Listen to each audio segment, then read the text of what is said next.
For those who are here, I'd like to get started here. I am excited today to introduce you to Dr. Sudhir Dharanikota from First Principles Innovation. He is going to talk to us about Telecom for Wellness. Travis, you can move to the next slide. Yep. Just a little bit about SCTE Rocky Mountain chapter before we get started and into our presentation for the day. Our SCTE Rocky Mountain chapter aims to be the best chapter in the world by enriching the lives of our members through ongoing growth, development, and connectivity.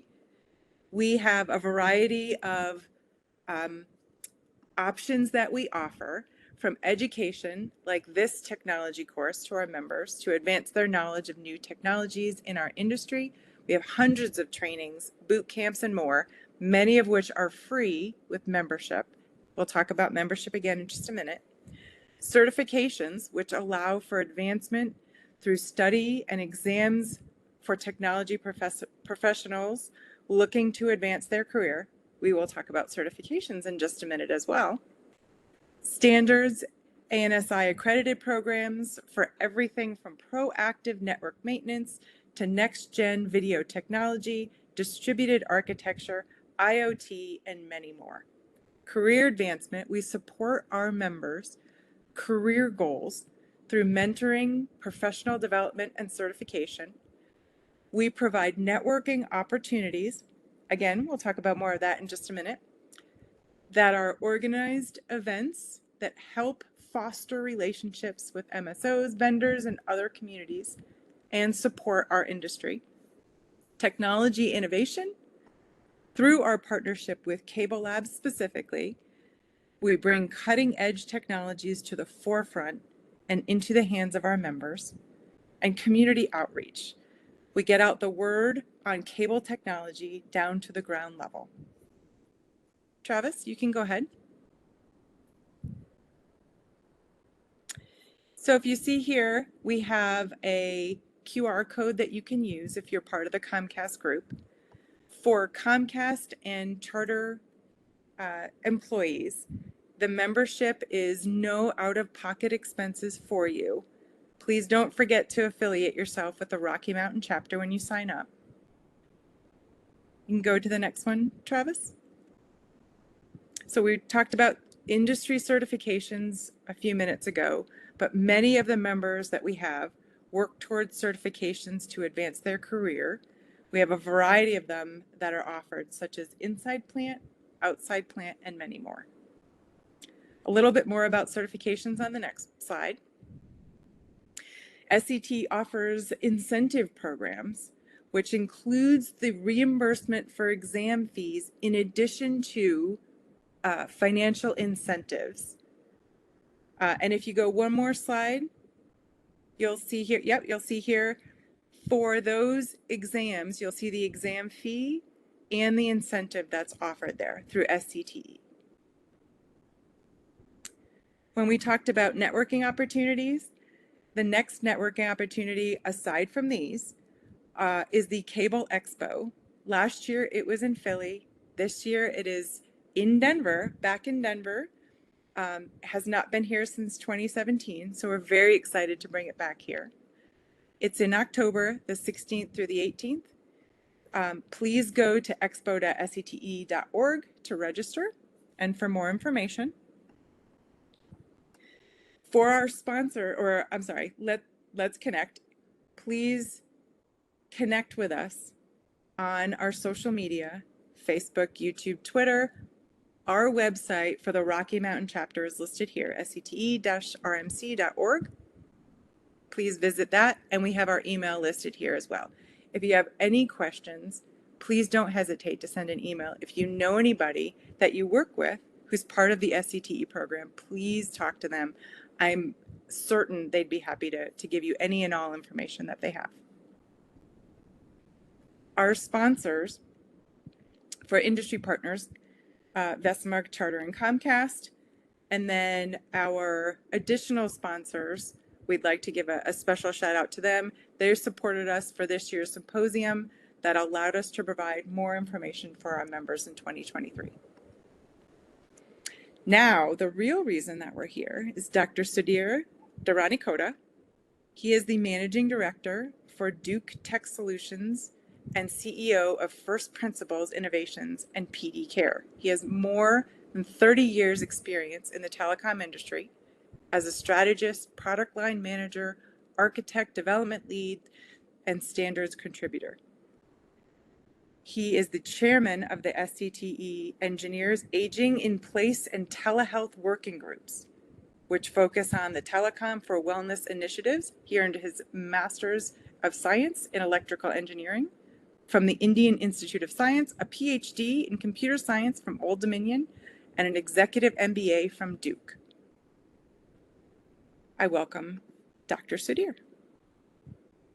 Thank you, Kelly, for having me, and thanks everybody for joining us. And I want to, before I jump in, I want to give credits to two of our team members who are on the call. Clark Stevens, who is the vice chair for the group. He is local to Denver. I think most of you know him from cable industry side and also from Shah Communications.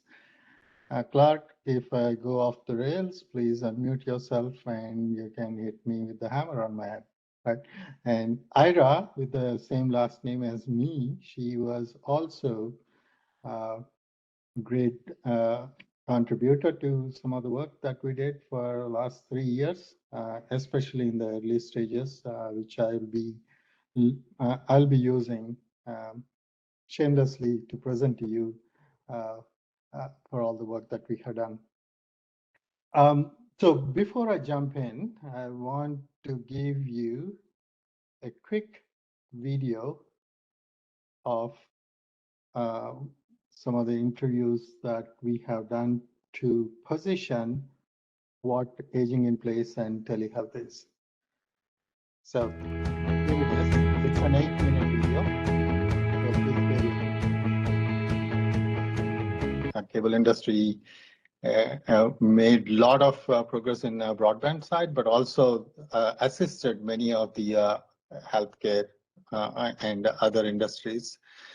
So from your perspective, where do you think cable industry can assist for the people to come to the normal, the future, the past normal, and or the future normal, which we do not know where we're going to end up? What do you think is the role of cable industry in that?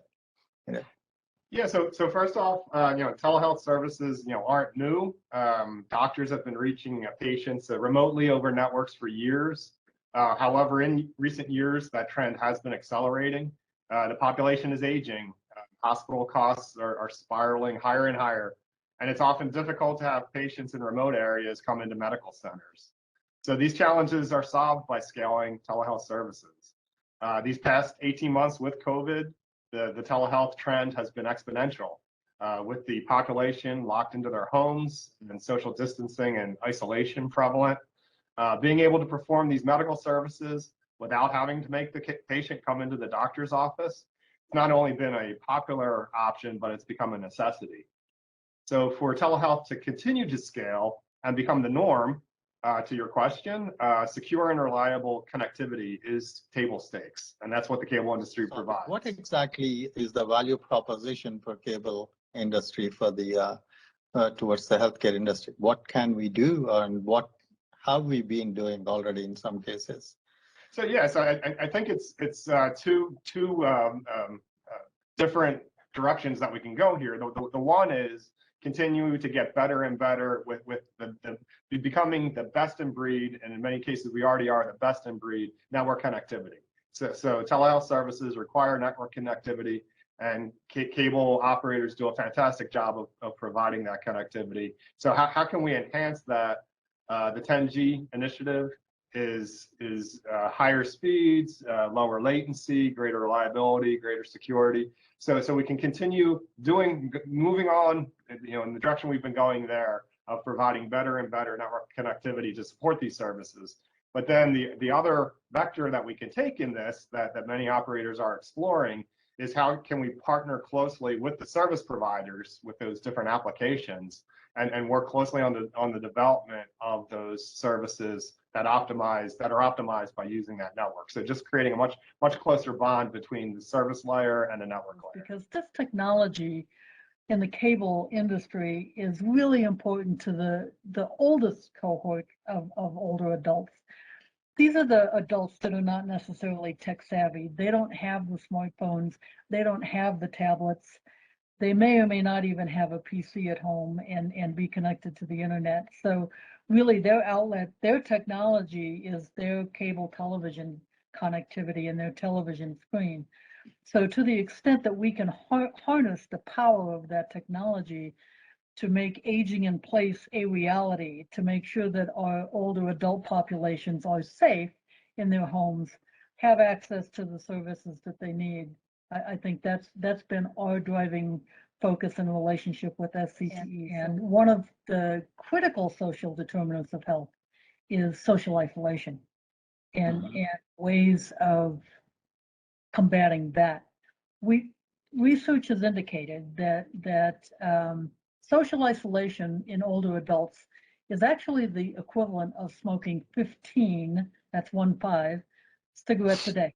The most significant negative impact of social isolation is that it begins the downward spiral of cognitive decline and cognitive impairment. And so we really see the need for bringing the technology that is familiar to an older population as a technique for addressing that social isolation. You know, telehealth is great, telemedicine is fantastic, and we're happy that Medicare and Medicaid have seen the light and decided that they would pay for telehealth visits, and that's great. But you know, a once a month 10-minute interaction over the television screen with your doctor isn't going to quite cut it.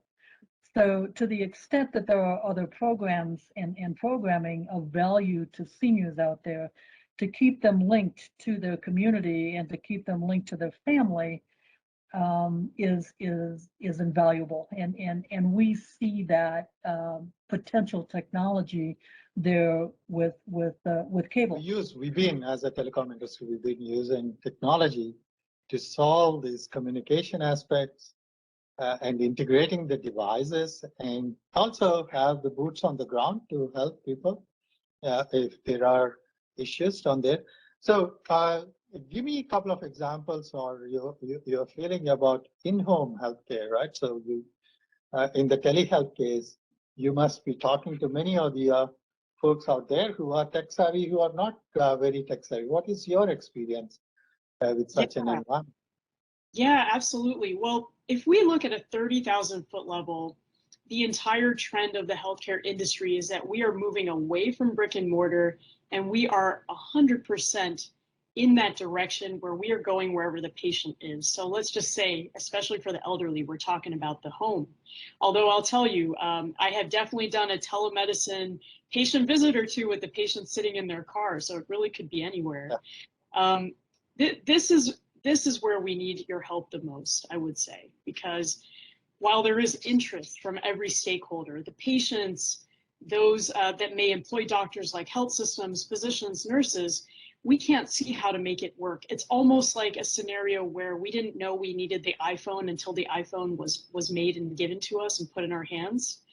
I think the reimbursement climate is very favorable. It's not perfect yet, but there has been a strengthening of reimbursement. So when we look at the foundation from a regulatory and financial standpoint, this is the time to jump in, and it's also the time to innovate.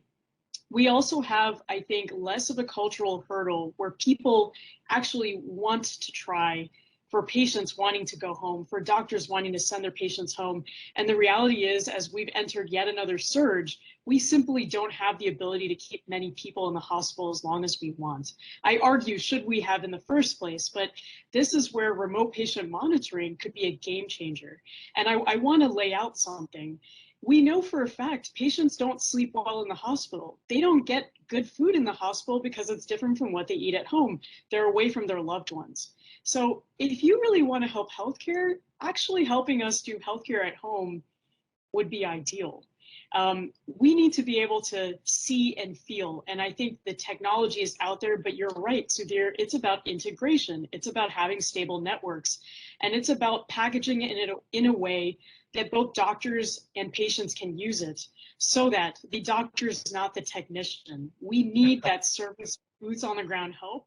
Now that we understood the scope, we want to go.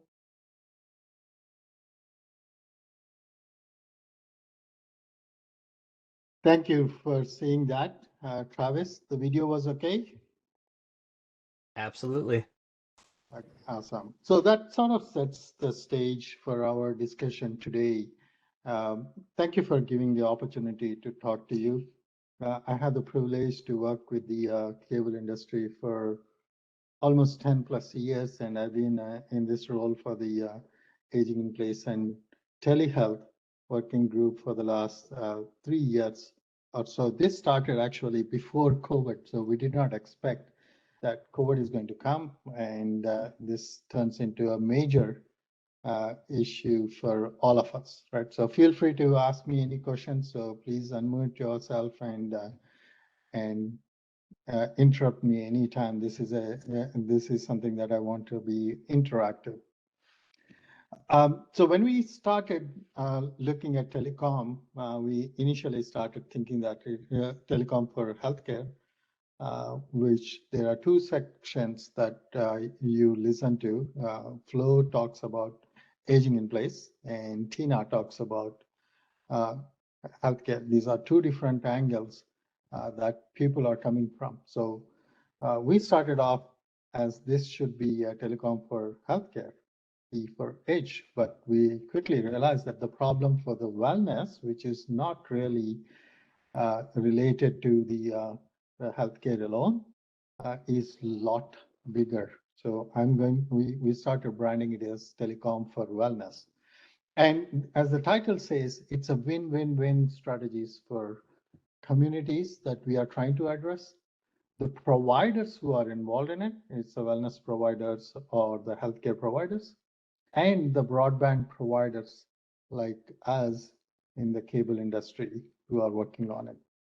So that's what I wanted to talk about today. I want to make a case for it, and there are a lot of work that Clark and I and Ira and I we wrote together, and I want to walk you through some of the things that we've done. First thing is why a telecom guy is really talking about telecom for wellness. And that's the question we need to answer. And I'll tell you again my journey through this so that you will understand how our thinking evolved. So for the longest time, even now, we are branded as telecom guys. I've been building fiber to the home products, optical cross connects, photonic cross connects, and all of those things.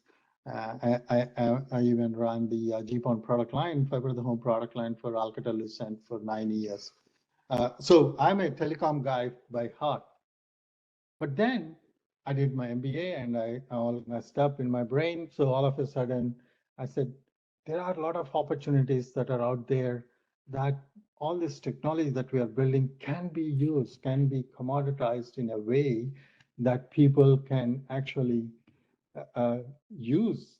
You call it verticals, you call it other names, but use the telecom technology for solving the problems. One of that example is Smart Suite, which is something that Alcatel-Lucent and University of Pittsburgh Medical Center came together and created a JV to build some of the technology aspects. That's really, if you think of all the WebEx as an example, it's a really collaboration between different parties in the video and audio domain. This is doing the same thing for example, for the medical industry. So when they are doing minimally invasive surgery in UPMC, they want to use all these video audio communications to bring in doctors seamlessly and integrate into the procedure. But then we became even more, how can you take this even to the end customers? So that's where even in 2009, we started a company called CureRT, where we looked at telemedicine ecosystem. Now, You won't believe it. What you see here is an EMR system, open EMR system. Here are the medical devices, and there is a video communication that's happening between from one end to the other. By the way, that's my son. From one place to the other. And it took us less than a week to build this prototype, integrating medical devices like otoscope here, and doing a video communication between that device from a laptop, which is connected to the USB port of a laptop, to a doctor who's sitting far away, getting that video live stream, and for her to access that information through an EMR, which is nothing but a portal, was very simple. It took in 2009 for us a week for that matter.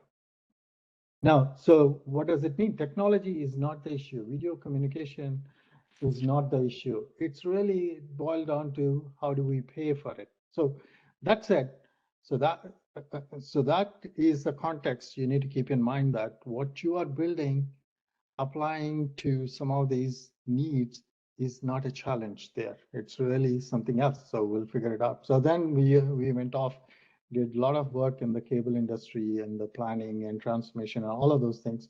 Then in 2019, late 2019, before pandemic, Chris Bastian kicked off the SCTE work, and I was presenting, giving him my crazy ideas. He said, "Why don't you lead the group?"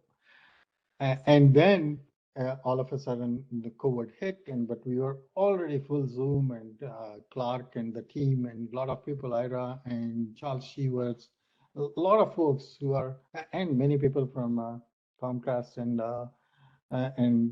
Charter and even Cox, they came in, and then they molded us to do certain things, and which is really what I'm representing, all the work that they have done today. And then we did a huge report, a 200-page report that we published, and it went through it. And I started off doing something similar in that area for PD care, but I will not go into that. So what I'm trying to impress here is the technology that we are building can be used for commoditizing some of the problems that Flo and Tina are talking from aging in place and telehealth point of view. To give you an example, so if you look at the opportunity from left to right, and the bubble sizes tells you the size of the opportunity just in the US alone, where if you talk about wellness, you're not really talking about the doctors. You are not talking about you have a very handheld care on the left side of the graph, whereas on the right side of the graph, when you look at it to what Tina has talked about, home as a hospital or hospital at home, or remote specialty services, either you are talking about different specialties that are in the medical industry that could be used. That is the spectrum we are talking about, wellness to the healthcare. Now, the interesting thing is, what you and I call the video call, which is what's happening right now, or a Zoom call, right, is when it get to the medical side, it's called telehealth consultation at the end of the day. When you are integrating the devices, like you are talking about the security devices or other devices, you call them IoT, they turn into medical devices. There is no boundary between these two. It's just the terminology. So the biggest thing is really, which you as cable operators crack the nut, is really how do I turn this into a service? The technology is not the question. How do you offer this as a service to the end customers? That includes providing the devices, which you are already doing, bringing different devices and integrating them into your end-to-end ecosystem, offering a solid communication infrastructure, high availability infrastructure, which you are already doing, managing that infrastructure, which you are doing, The thing that you are not doing is the care management. The care management has three portions. You can talk about the domain-specific care, which is wellness or healthcare, or broadband care, providing the broadband connection. That's what Tina says. Don't turn us into IT folks. Let us focus on the healthcare and wellness side. So let them focus on it, and we need to provide services and make them available to manage the devices that they want at home. And then on top of it, there needs to be some additional services for the revenue aspects, which they are not really tuned for this kind of a at-home services, which we are as cable industry. So this is a great example for us to say 1 + 1 is actually 3. Actually, the amount of opportunity that together we can create by addressing the wellness industry is humongous. So one of the articles is in the Broadband library that was published. You can take a look at it, but I will address some of those things. Now, that is one side of the story, right? So that is you as a service provider going after the opportunities, what you call the verticals. That was one. The government is spending billions of dollars. $1 trillion+ is getting invested into the broadband side. And the interesting part is they're not just doing, if you follow what is happening in the BEAD and ARPA funding and digital equity discussions, what they are doing is they are trying to do what we call broadband with a purpose. Why am I doing this? There are a few other areas. One, certainly I want to increase the economy in the area. I want to offer telehealth services. I want to improve education. I want to improve the business, etc. But they're not really selling, improving this infrastructure for entertainment reasons. You may be focusing purely on the entertainment, which is well, voice, video, and broadband side. But government, they want to improve the quality of life of the people who are in the unserved or underserved communities. There is a huge effort that is going on. There are billions of dollars that are getting in place, and you are just tapping into the top portion. So if you look at all the investment that is going on, you're looking at the connectivity side of it. There is a lot of dollars sitting in there on how you use this infrastructure that you're building for the unserved or underserved communities, wellness being one of them. You have people, boots on the ground, to go and help them with the connectivity.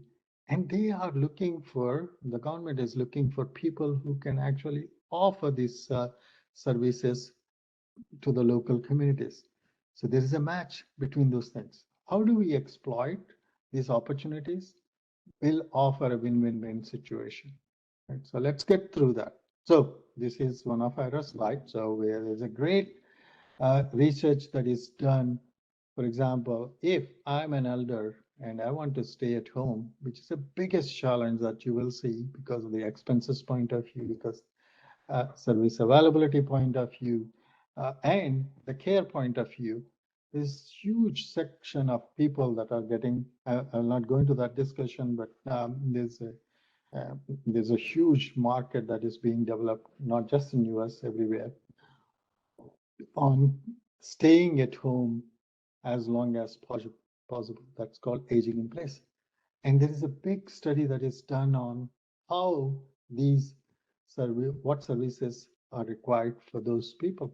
So healthcare is one of them, like Flo was talking about. It's really the living independently, but also connected to your family, your friends, and your community is a huge issue. Especially it was very prominent during the COVID time, but it is an issue everywhere. I mean, and cognition, transportation, mobility, independent living, all of these areas that are really aligning to have a connected world and service evolution that is happening. So Ira, the credit goes to Ira. She and some of our folks did a huge analysis, which is part of the document that we published on different people who are playing in the game. So you can see that there is a portion that goes after caregiving. There are some who are really doing the problem solving. There are very little people who are bringing the solutions together in all these dimensions. If you see, there's a cluster of people are trying to say, I will sell a gadget and I will sell a portal. So it's like this. I'll give you an Alexa of the world to solve a very specific problem. If you want any service, go to my portal, and you will get FAQs, or you will get some service potentially for fixing the problem. They are not really looking at a holistic view of how do I integrate it, how do I manage the services. That is a great opportunity for us. People, we as a cable industry, we touch individuals. We do not just throw a service. We don't say it's a broadband service.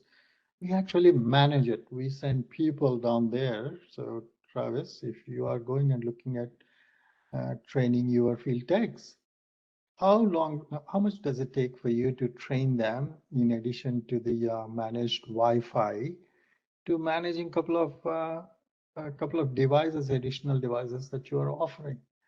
How long does it take for you to train them to do a troubleshooting for some of these devices, which you are already doing for the managed Wi-Fi as an example from remote location?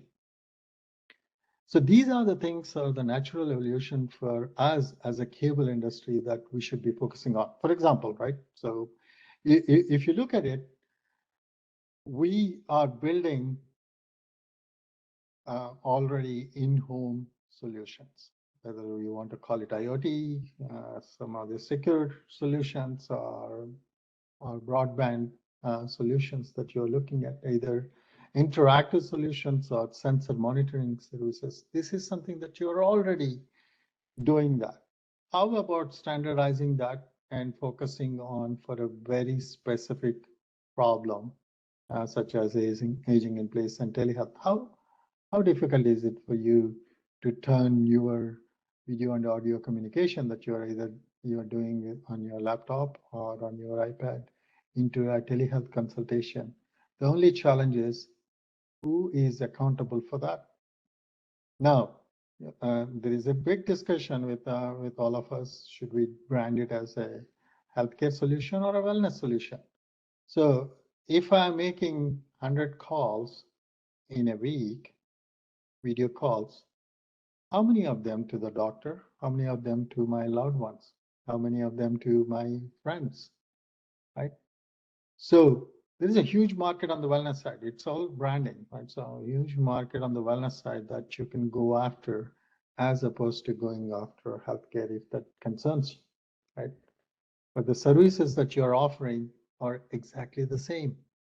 And the IoT devices that you are plugging in to the network are very similar.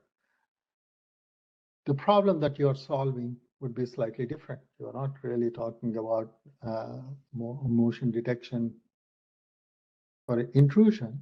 You are doing a motion detection for fall detection as an example, right? So these are the things that you can do. You can reuse the existing infrastructure. You can reuse the back office infrastructure. You can reuse the people that you have, boots on the ground. You can reuse the alarm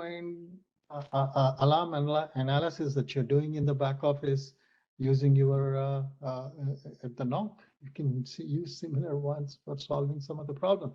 This is some of the work Clark and I did. So to give you an example, over the last 2.5 years, we spent to see what we're doing under the guidance of SCTE, which is here. The link is here for you to look at the document. We looked at the business requirements. We look at best in quality solutions. We looked at business case, financial analysis, some of the things that we could publish and some of the things we could not publish as part of SCTE because of the constraints, but all of them are available. We did, for example, Clark and I wrote very detailed papers on the architectures, use case definitions, all of them. We finished it, and that is available for you if you want to go into the details too. So let's talk about few nuts and bolts here, right? So as an example, when you are looking at the problems that you're collecting different information from the devices and from the network, and you are solving the problem for if the device is active or not, if there is a fiber cut or not, if there is some signal degradation for some of those things, etc. These are all the information that you're collecting from the network. So in addition, you extended that services into the Wi-Fi domain, into the home, etc. But then what problems are need to be addressed on top of the problems that you're already addressing for this particular vertical? That's an important piece. What problem am I solving? Am I solving some of the predictions, or am I solving some of the trends? Am I solving that my mom is steadily degrading, or am I predicting my mom fell down? Right. So those are the kind of things that the problems that you need to figure out based on the devices that you're already putting in place. Charles Shivers make a statement. Charles Shivers is the CTO for the in-home networking group at CommScope. He is a very great candidate if you want to understand a little bit more about it, because he actually applied it on his father in managing it. So one of the things is see, 90% of the problems, issues that we can detect with the existing broadband devices that we already have at home. Right, so it's not really you need to put new sensors. With the existing infrastructure that we already have, you can actually solve some of the problems. So we wrote a lot about what are the types of problems, how can you solve it, what kind of information do you already have, what kind of information do you need to additionally collect. And that's some of the work that we have done. I'm encouraging you to go and read it, and can obviously go into the details, but that's not the intent here.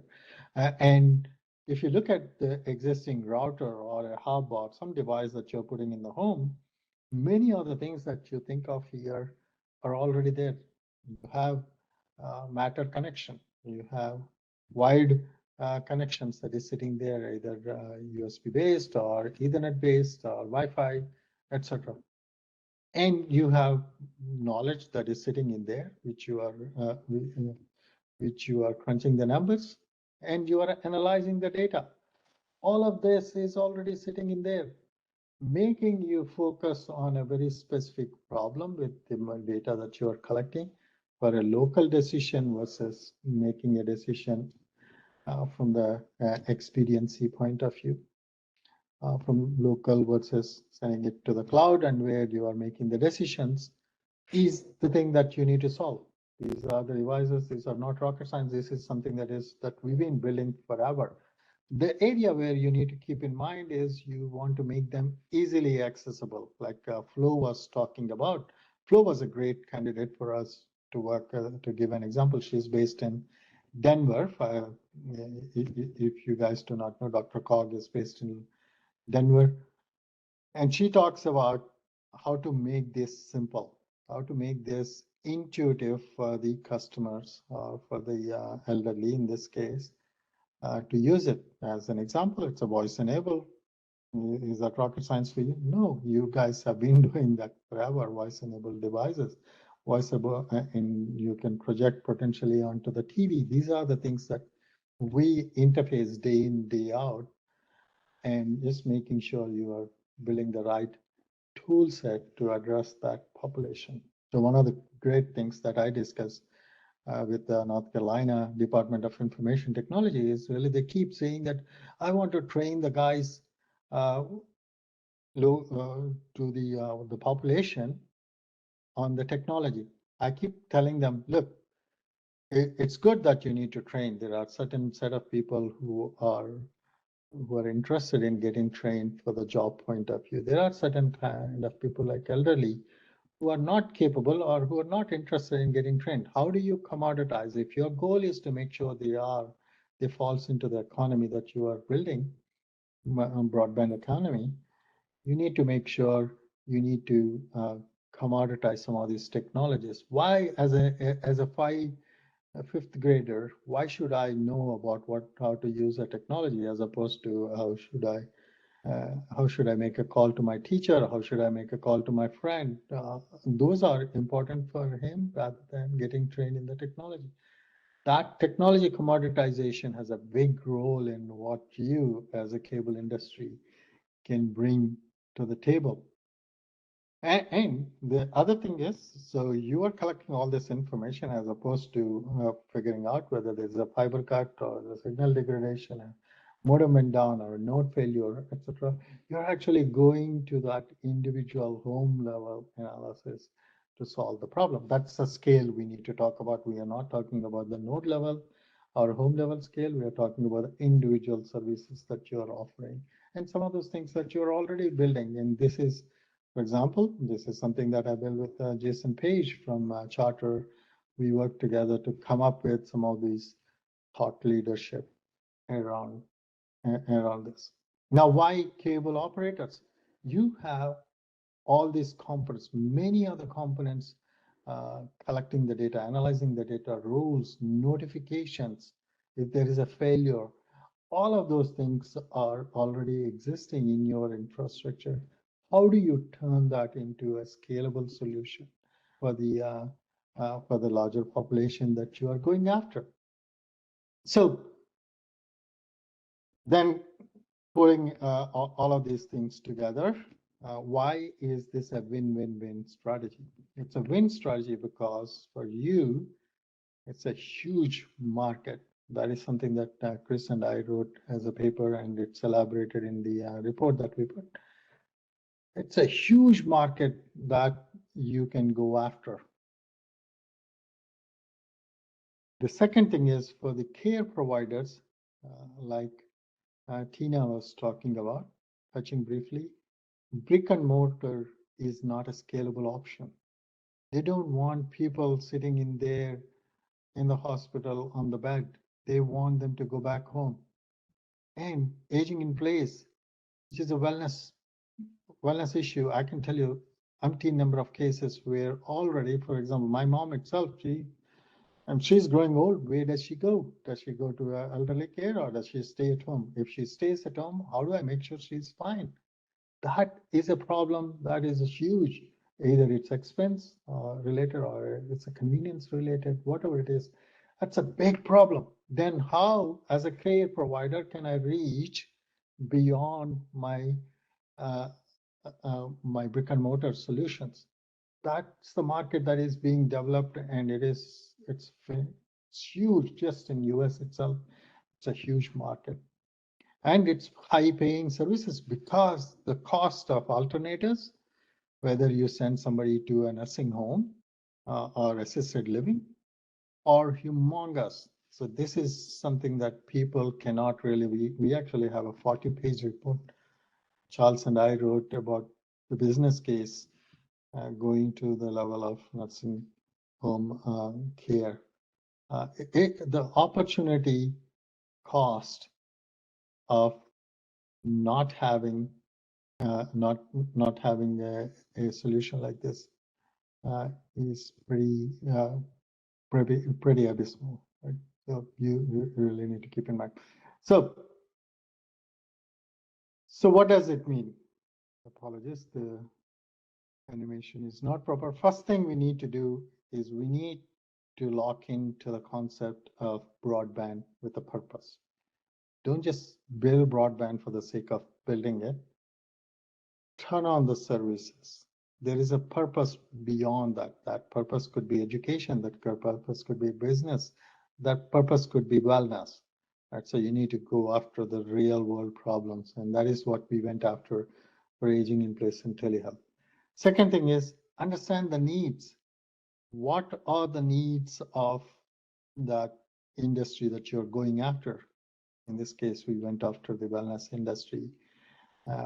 Actually, Ira and some of my team members, they wrote a huge requirement document, which is in the appendix of that 200-page, where we looked from different angles, not just the patient angle, the caregiver's angle, the the family angle, the doctor's angle, the provider's angle, all of those angles, understanding that really who are the people that is going after, that we are going after, and what services can we offer for them. It's interesting, you're not just getting paid by the elderly who's staying at home, you will also get paid by the people who are monitoring it. How do you make that happen, and how is that turning into an opportunity from a caregiver will pay for you also for the services? So sitting at home, how can you monitor, or sitting at one location, how can you monitor all these activities is really the problem that you can solve as a cable industry. If you go to HIMSS, for example, I was there at Chicago, Best Buy came in and then they said, oh, we are going to offer from our, what they call the Geek Squad, to offer the services. And then you go and ask them, how do you scale up? The problem, the thing they'll say, oh, we'll send a technician in a truck to go there. Okay, how many technicians do you need? Then immediately their business case will fall apart. But as opposed to you have technicians, boots on the ground, who's providing the broadband connection because you're already selling into them. How then you need to step back and see how easy it for me to turn those guys into provide additional services for the devices that I'm putting on there. So that there itself is your business case. But don't think just from your service point of view. The minute you start thinking, I can provide only connectivity, I'll provide infrastructure, I'm not worried about other things, then your value proposition will be thrown away, because there are a lot of people who will come in, they'll fragment the market, and the opportunity for you would be difficult. So going down in the services layer is important. Security, quality, analytics, which is all already you have, providing the service and support. These are the things that makes a service a payable service, not a good to have service. Right? So right now, if I'm installing some devices from the third party and asking them to monitor it, and if I need to go to their portal to get it done, it's a good to have service. It's not a real service that I can depend on. Let me leave you with that thought and stop and ask you if you have any questions.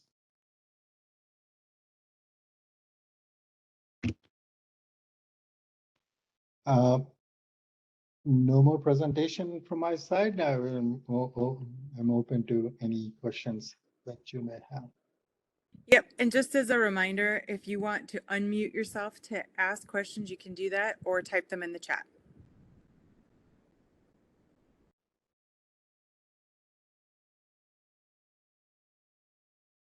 And I have Clark also on the call and Ira also on the call. They are a lot more knowledgeable in some of these areas. Ira is actually going to be a doctor. She turned to the dark side, and That's a funny way to put that. But she is a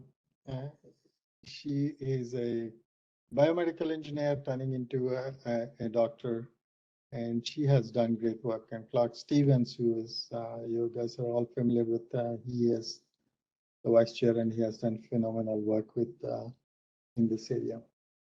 So actually, Sudhir, I've got a question for you.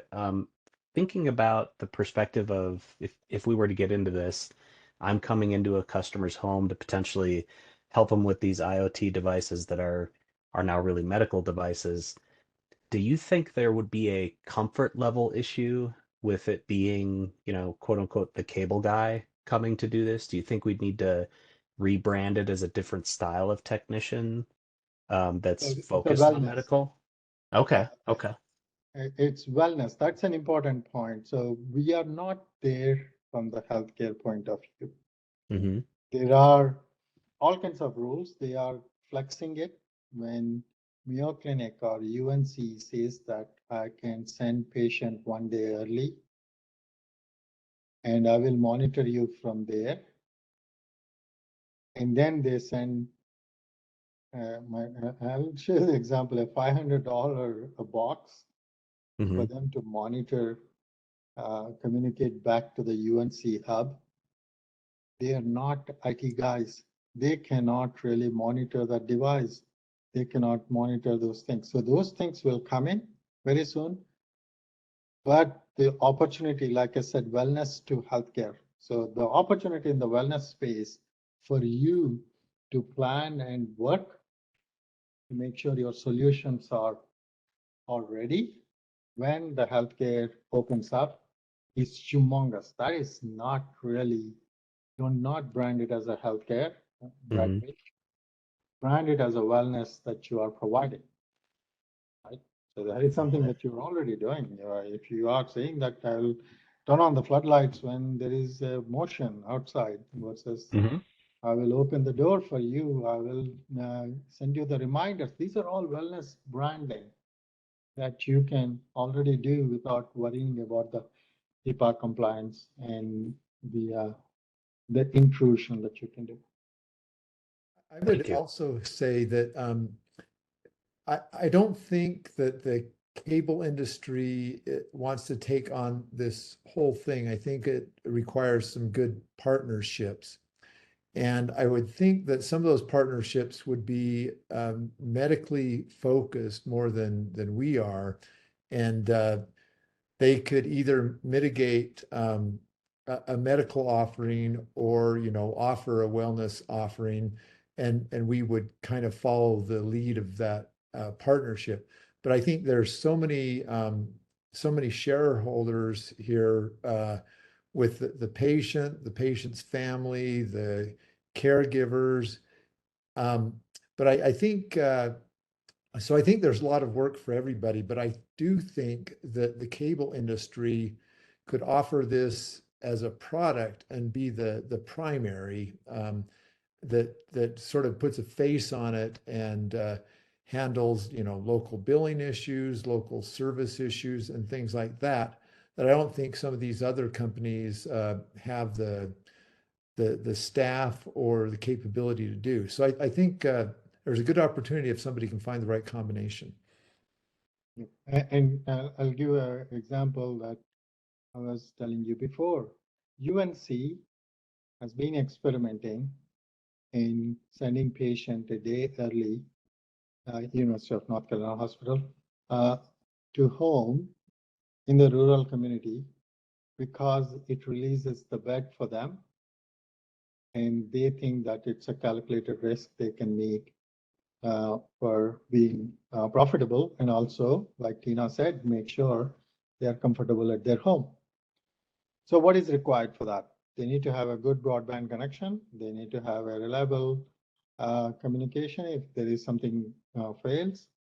And so what they did, they worked with some company and came up with a $500 device with a wireless backhaul, right? And they put it in the home, and now they are struggling. How do I fix if there is a problem? How do I send somebody down there if there is a problem?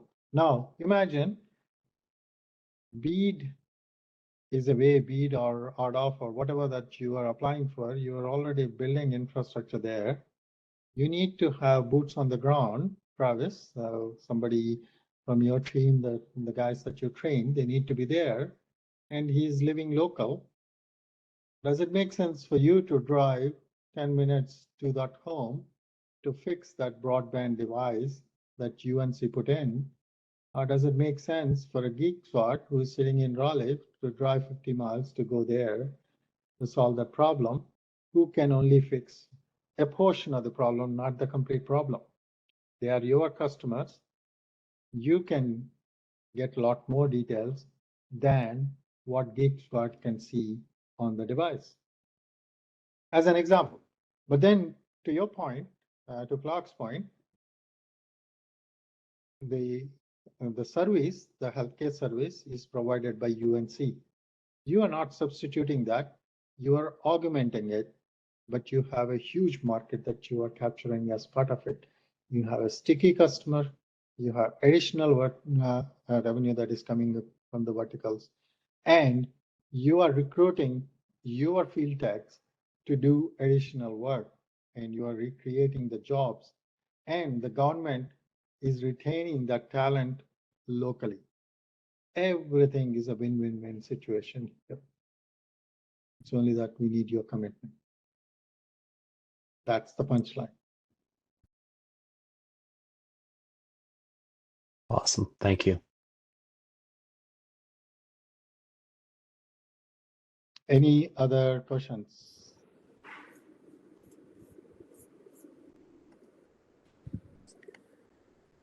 I'll give you half an hour back, I guess. Kelly? Yeah, I don't see any in the chat here, Sudhir. But I know that we have some contact information. We have information about SCTE, and for anybody here who needs to reach out, please do so, and we'll be happy to connect you. Absolutely. You are welcome to share this video and the presentation in the PDF version. Yes. And any questions that you get, please send it to me. They can reach me directly. Excellent. Thank you so much. We appreciate everybody's time. Thanks. Thank you. Have a great holiday weekend as well.